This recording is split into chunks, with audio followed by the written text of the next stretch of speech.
মিলন হলো শৈশবের সঙ্গে বার্ধক্যের। দেবানন্দপুর শরৎচন্দ্রের বাড়ি থেকে সূচনা হলো হাওড়া শরৎ মেলার। এবছর হাওড়া শরৎ মেলা 52তম বর্ষে পদার্পণ করবে। এই বর্ষে আন্তার শরৎ মেলায় নিয়ে যাওয়া হলো দেবানন্দপুরের শরৎচন্দ্রের ভিটের মাটি। সেই মাটি দিয়ে বৃক্ষরোপণ করা হবে হাওড়ার শরৎ মেলায়। পাশাপাশি হাওড়া থেকে আনা বৃক্ষরোপণ করা হলো হুগলির শরৎ ভিটেতে। শনিবার ব্যান্ডেল দেবানন্দপুরে শরৎ স্মৃতি গ্রন্থাগার থেকে শরৎ মেলার প্রাথমিক সূচনা করেন আমতার বিধায়ক সুকান্ত পাল ও চুঁচুড়ার বিধায়ক অসিত মজুমদার।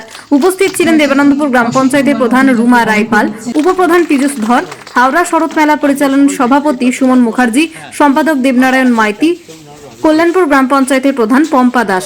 এদিন দেবানন্দপুরে শরৎচন্দ্র চট্টোপাধ্যায়ের বাড়ি ঘুরে দেখেন আমতার বিধায়ক, ঘুরে দেখেন শরৎ স্মৃতি গ্রন্থাগার। অনুষ্ঠান শেষে আমতার বিধায়ক সুকান্ত পাল বলেন, শরৎচন্দ্র শৈশব কাটিয়েছেন হুগলির দেবানন্দপুরে আর বার্ধক্য কাটিয়েছেন হাওড়া জেলায়। প্রতি বছর শরৎ মেলা হয়ে থাকে। এবছর সেই মেলার প্রাথমিক সূচনা হলো হুগলি থেকে। এখানের মাটি দিয়ে হাওড়ায় বৃক্ষরোপণ করা হবে, আর হাওড়ার বৃক্ষরোপণ করা হলো হুগলিতে। ফলে শৈশব আর বার্ধক্যের মিলন হলো। আগামী দিনেও এই রীতি যাতে বজায় থাকে সেই চেষ্টাও করা হবে। চুঁচুড়ার বিধায়ক অসিত মজুমদার বলেন, ইতিমধ্যেই দেবানন্দপুরে শরৎচন্দ্রের বাড়িটিকে পর্যটন কেন্দ্র ঘোষণা করা হয়েছে। রাজ্য সরকারের তরফে এই স্থানটিকে রক্ষণাবেক্ষণের পাশাপাশি সৌন্দর্যায়নের কাজ শুরু করা হয়েছে। হাওড়া জেলায় শরৎ মেলা হয়ে আসছে বহুদিন ধরে। এবছর আমতার বিধায়ক এবং মেলা কমিটির কর্তৃপক্ষরা শরৎচন্দ্রের দেবানন্দপুরের বাড়িতে এসে এখান থেকে মাটি নিয়ে যান। প্রাথমিকভাবে মেলার সূচনা করেন দেবানন্দপুরের বাড়ি থেকে। এই মেলবন্ধনে খুশি হুগলি হাওড়া এই দুই জেলার মানুষ। হাওড়ার পানিত্রাস উচ্চ বিদ্যালয়ে 21শে জানুয়ারি থেকে 28শে জানুয়ারি পর্যন্ত চলবে এই শরৎ মেলা। আজকের এই উদ্যোগকে আমরা সাধুবাদ জানাবো, কারণ জন্মস্থান আর শরৎচন্দ্রের শেষ সময়, বার্ধক্যের সময়টা, যে মিলন, যে আন্তরিকতা, ওখানকার বিধায়ক এসে সুকান্ত পাল মহাশয় যে আন্তরিকতার সঙ্গে আমাদের বিধায়ক অসিত মজুমদারের সঙ্গে সমন্বয় ঘটিয়েছে দেবানন্দপুর গ্রামবাসী এতে আনন্দিত, গর্বিত। আমরা চাইব প্রত্যেকটা এলাকার মধ্যে মানুষ এই আনন্দকে উপভোগ করব। শুধু এখানকার মানুষ নয়, পারিপার্শ্বিক এলাকার মানুষও আনন্দিত। এই দেবানন্দপুর গ্রামের একটা সমন্বয় যে গড়ে উঠেছে, সেই সমন্বয়কে আমরা আন্তরিকভাবে গ্রামবাসী হিসেবে এটাকে বরণ করে নিলাম। এই এলাকাবাসীর একটা দীর্ঘদিনের ক্ষোভ ছিল, হাওড়াকেই নাকি সবকিছু করা হয়, হুগলিতে কিছু করা হয় না। আজ থেকে এই ক্ষোভটা উঠে গেল। একদম বাস্তব সত্যি কথা। আমরা দেবানন্দপুর গ্রামবাসী হিসেবে আমরা সত্যি আমাদের কাছে খুব কষ্টদায়ক হয়ে উঠেছিল। শান্তাপেরেকে যেভাবে মানুষের কাছে, প্রকৃতির কাছে, এলাকা মানুষের কাছে পরিচিত চলছিল, কিন্তু আমাদের এই জন্মস্থান দেবানন্দপুরে, যেখানে শরৎচন্দ্র চট্টোপাধ্যায় জন্মগ্রহণ করেছিলেন, সত্যি আমাদের কাছে বেদনাদায়ক ছিল। হয়তো সেইভাবে পরিপুষ্টিত হতে পারছিল না মানুষের কাছে। মানুষ হয়তো আসছিল আমাদের কাছে, আমরা হয়তো সেই জায়গাটাই পৌঁছতে পারছিলাম না। আজকে এই দুইটো বিধায়কের, মমতা ব্যানার্জির সাফল্যকে এগিয়ে নিয়ে যাক কানে পৌঁছানোর জন্য আমরা দেবানন্দপুর গ্রামবাসী আন্তরিকভাবে ওনার কাছে কৃতজ্ঞ, এবং বিধায়ক অসিত মজুমদার এবং সুকান্ত পাল মহাশয়ের কাছে আমরা গ্রামবাসী পেতে ধন্যবাদ জানাই এবং সাধুবাদ জানাই তাদেরকে। কি নাম আপনার? নিলয় পাল, দেবানন্দপুর গ্রামবাসী হিসেবে এবং শরৎ কমিটির আমি একজন সদস্য। চট্টোপাধ্যায় আমাদের দেশের গর্ব, বাংলার গর্ব। আমরা শরৎ মেলা বিগত 51 বছর ধরে উদযাপন করেছি, কিন্তু আপনারা জানেন যে আমাদের শরৎ মেলাটা আয়োজন হয় শরৎ স্মৃতি গ্রন্থাগার এবং শরৎ মেলা কমিটির উদ্যোগ।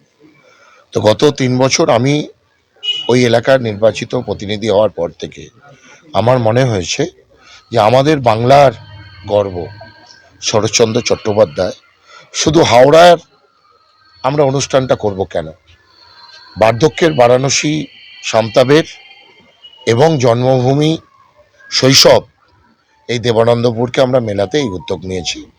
আমরা কিছুদিন আগেই বিধানসভায় আমরা জানি যে এটা আমাদের প্রিয় দাদা, এই এলাকার বিধায়ক অসিত মজুমদার মহাশয়ের বিধানসভা ক্ষেত্রে অবস্থিত।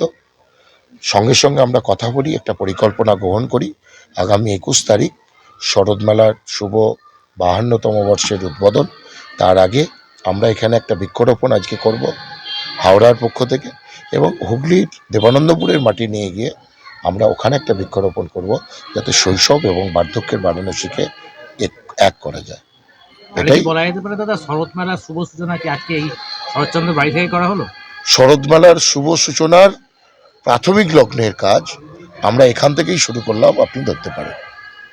বেশিরভাগ সময় দেখা গেছে বিগত দিনে হাওড়া এবং হুগলির এই শরৎচন্দ্র জন্মভিটে নিয়ে একটা দ্বন্দ্ব। আমি কখনোই এটা শুনিনি, আপনার কাছেই শুনলাম দ্বন্দ্ব। কারণ ইতিহাস কখনো মিথ্যা পরিবেশন করে না। ইতিহাস সবসময় লিখিত হয়ে আছে এবং আমরা যদি সেটাকে সঠিকভাবে অনুসন্ধান করি তাহলে দ্বন্দ্ব হওয়ার কোনো কথা নয়। আজকের যে প্রক্রিয়া শুরু হলো এটা কি ধারাবাহিকভাবে বজায় থাকবে? এবছর যেটা হলো এটা আমাদের প্রিয় বিধায়কের সহযোগিতায় হলো। আগামী বছর থেকেও যারা শরৎ মেলা উদযাপন করবে তাদের কাছে আমাদের কথা থাকবে এই ধরনের একটা মিলন প্রতি বছরেই যদি দেবানন্দপুরের সঙ্গে পানিত্রাস এই মিলন হয় সামতাবেড়ের, আমাদের সবারই সেটা ভালো লাগে। কি চাইছেন এখান থেকেও কেউ ওখানে যাক?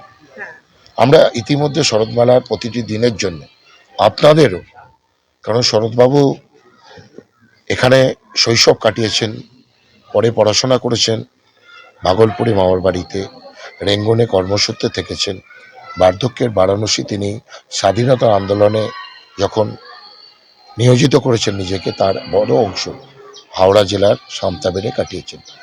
তার নিজের তৈরি রেঙ্গন প্যাটার্নে মানে আসবাবপত্র দেখবেন যে রেঙ্গুনে সেগুন কাঠের তৈরি, সেই জায়গা দেখার জন্য আপনাদেরও সকলকে আমন্ত্রণ জানাচ্ছি আমি।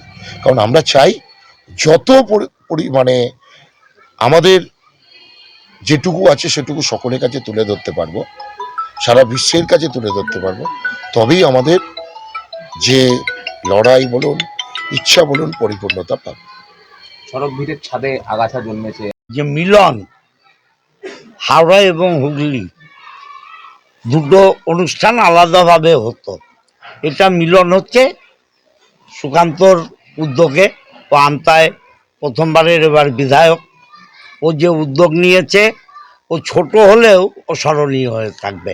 এবং এই মিলন আমি আর ও যতদিন আছি এবং আমাদের পরের প্রজন্ম আমরা এটাই শিক্ষা দিয়ে যাব যে আমাদের প্রোগ্রামেও যাতে ওরা আসে আর ওদের প্রোগ্রামেও যাতে আমাদের এখানকার যারা সরকারি দায়িত্ব পালন করে তারা যায়।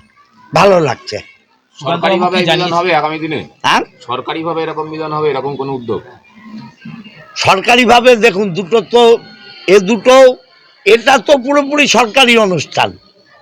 দেবানন্দপুরে যেটা হয়, আমি আমাদের ডিএম এবং হাওড়া ডিএম আগে হুগলিতেই ছিলেন, আমি 2 ডিএমকেই অনুরোধ করব যাতে এই মিলনটা আরও সুন্দর হয়।